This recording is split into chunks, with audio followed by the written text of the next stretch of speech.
أنا منك إليك حسين، أنا منك إليك حسين،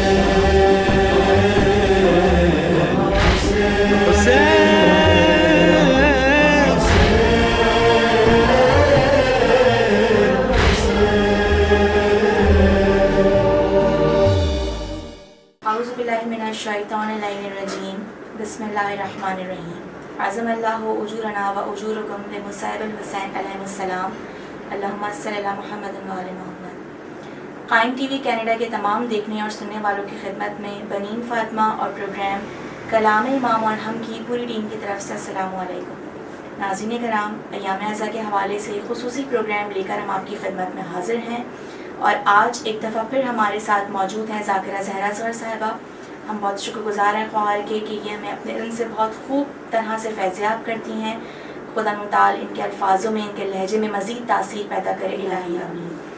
ناظرین کرام، آج ہم امام سجاد کا تذکرہ کریں گے، چوتھے امام کا تذکرہ کریں گے کہ جب ہم آپ کا تذکرہ کرتے ہیں تو ہم آپ کی قید کی صحبتوں کو یاد کرتے ہیں، وہ مصیبتیں ہمیں یاد آتی ہیں تو ہم برداشت نہیں کر پاتے کہ کس طرح سے امام نے وہ قید کا سفر طے کیا ہوگا، کس طرح سے وہ دن گزارے ہوں گے۔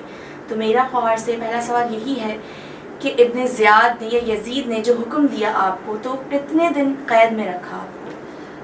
سب سے پہلے تو خواہر آپ کا اور آپ کی پوری ٹیم کے تہہ دل سے مشکور ہوں کہ آپ نے مجھے مدعو کیا، ایک بار پھر موقع دیا۔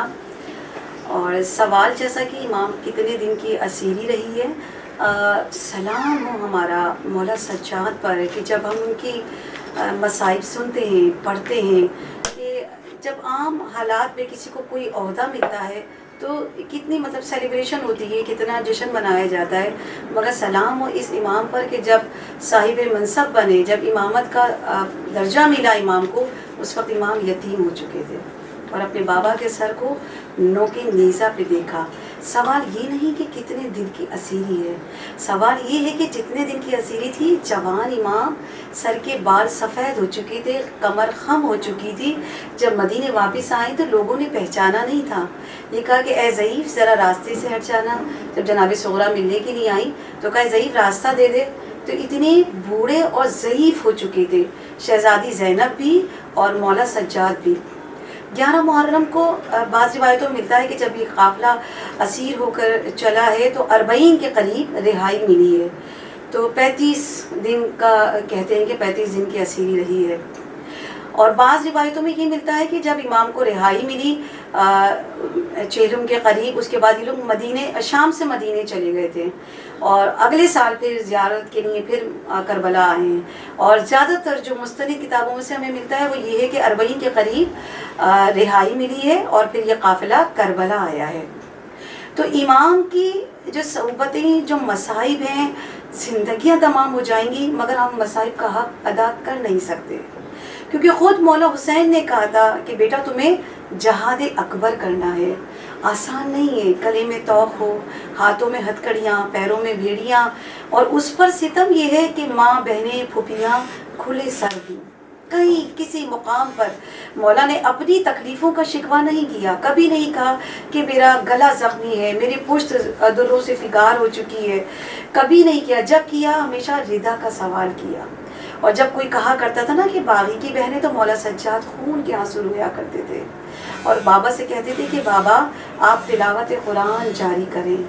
ہمیں یہ واقعہ بھی ملتا ہے مصائب کا ہے کہ جب شہزادی سکینہ کو الگ اونٹ پر سوار کروایا گیا تھا اور شہزادی اس اونٹ سے گر گئی تھی، تو سر حسین نیزہ جو ہے وہ زمین میں پیوست ہو گیا تھا اور آگے نہیں جاتے تھے، تو مولا سجاد کو اذیت دی جاتی تھی، تازیانے مارے جاتے تھے۔ تو مولا سجاد اپنے بابا کے سر کے قریب آ کے کہتے ہیں کہ بابا آپ آگے کیوں نہیں جاتے، اس کا سبب کیا ہے؟ میں اس لیے نہیں کہہ رہا کہ میری کمر میں طاقت نہیں ہے یا میری کمر جو ہے فگار ہو چکی ہے، مگر بابا